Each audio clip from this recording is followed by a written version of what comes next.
बुरहानपुर जिले में है, जहां पर सांसद ज्ञानेश्वर पाटिल द्वारा मोना संगम पर निरीक्षण किया गया है, जो कि ताप्ती किनारे एक घाट का निर्माण किया गया है, जो 8.5 करोड़ की लागत से बनाया गया। उसी निरीक्षण के लिए आज प्रशासनिक अमले के साथ यहां पहुंचे हैं और उन्होंने यहां पर जितने भी मंदिर है उनका निरीक्षण किया है और सभी को निर्देशित भी किया है कि यहाँ पर गुणवत्ता पूर्वक काम होने चाहिए। और धर्म के प्रति उन्होंने आस्था जताते हुए कहा कि ये धर्म स्थली है, यहाँ पर सावन के महीने में हजारों लाखों लोग यहाँ पर शिवजी पर आकर मत्था टेकते हैं और ये ताप्ती नदी है प्रार्थक मतलब पुरातत्व में है और यहाँ पर जो है ये बुरहानपुर से बहती है, जो कि सूरत में जाकर विलीन होती है।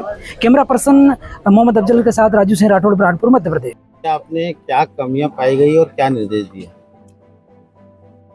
भारतीय जनता पार्टी की डबल इंजन की सरकार डॉक्टर मोहन यादव जी की और देश के यशस्वी प्रधानमंत्री माननीय मोदी जी की सरकार संस्कृति से विरासत की ओर चलने का काम कर रही है। और आज हमारी जो जो विरासतें हैं उन विरासतों को डेवलप करके उसको जनता के लिए, चाहे वो दर्शनिक स्थल है तो दर्शन करने के लिए, पर्यटन क्षेत्र है तो पर्यटकों के लिए ये विकसित करने का काम हो रहा है। और मोहना संगम मंदिर में हमारे प्रदेश के यशस्वी मुख्यमंत्री माननीय डॉक्टर मोहन यादव जी ने जो विशेष निधि दी थी, वो विशेष निधि लगभग 9 करोड़ रुपए ये घाट और रोड के लिए राशि स्वीकृत हुई थी। उसी में ये इतना अच्छा सुंदर घाट और एक अच्छा डेवलपमेंट यहाँ पर देखने को मिल रहा है, तो जिससे बड़ी संख्या में यहाँ पर श्रद्धालु भी शीश नवाजने के लिए भोलेनाथ के दरबार में आते हैं। और जब इतना अच्छा वहाँ पर घाट और बगीचा और सारी चीज़ें दे रहे तो पर्यटक भी यहाँ पर बड़ी संख्या में आएंगे।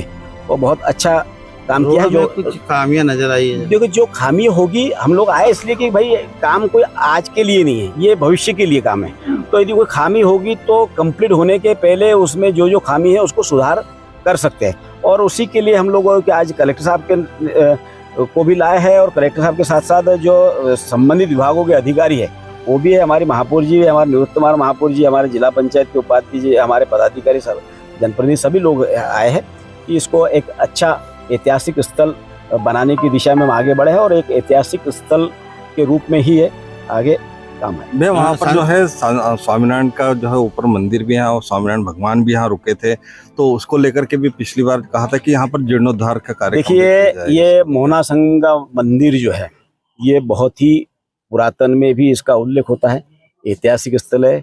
भगवान स्वामीनारायण भगवान भी यहाँ पर विराजित है और उनका भी मंदिर है। तो हमारी इस विषय में भी बात हुई कि हनुमान जी का मंदिर है, स्वामी नारायण जी का मंदिर है, ये दोनों तीनों मंदिरों को एक साइड में लाइन पे लेकर उसका भी वहाँ पर उनकी स्थापना भी हो जाए और पुनर्स्थापना होकर उसका मंदिर का स्वरूप भी अच्छा हो जाए, क्योंकि आने वाले समय में यहाँ पर बड़ी संख्या में पर्यटक भी आएंगे।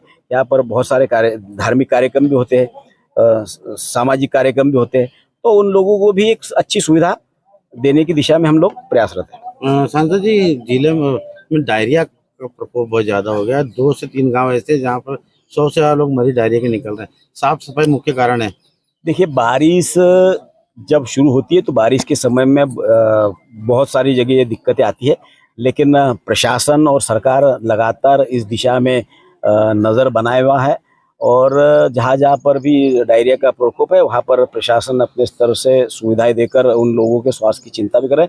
लेकिन मैं जनता से भी अपील करना चाहता हूँ कि सिर्फ सरकार की जिम्मेदारी, हम लोगों की भी जिम्मेदारी है। हमने भी साफ सफाई का विशेष रूप से ध्यान रखना चाहिए, पानी शुद्ध हमने पीना चाहिए और जल जीवन मिशन के माध्यम से देश के यशस्वी प्रधानमंत्री माननीय मोदी जी ने हर घर नल और उसमें शुद्ध जल देने का काम किया है। तो ये सफाई व्यवस्था हम लोगों की भी एक जिम्मेदारी है। सांसद जी, एक और प्रश्न है कि हाँ, जिले के अंदर जो है शिक्षा का स्तर लगातार गिरता जा रहा है।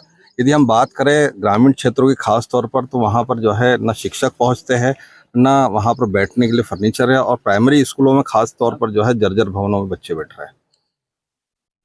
देखिए जो प्राइमरी भवनों की बात करें, मैं हमारे खंडवा और बुरहानपुर की जनता के आशीर्वाद से जिला पंचायत का जब अध्यक्ष बना था 2000 में, मैंने बहुत सारे प्राइमरी के अतिरिक्त कक्ष और कक्ष देकर बड़ी मात्रा में भवन दिए थे।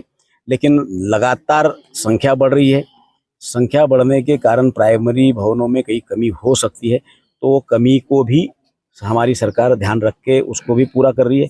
और शिक्षा के क्षेत्र में समझता हूँ कि आप जो कह रहे हैं कि स्तर गिर रहा है, ऐसा नहीं है। सरकारी स्कूलों का शिक्षा का स्तर काफ़ी बेहतर होते जा रहा है।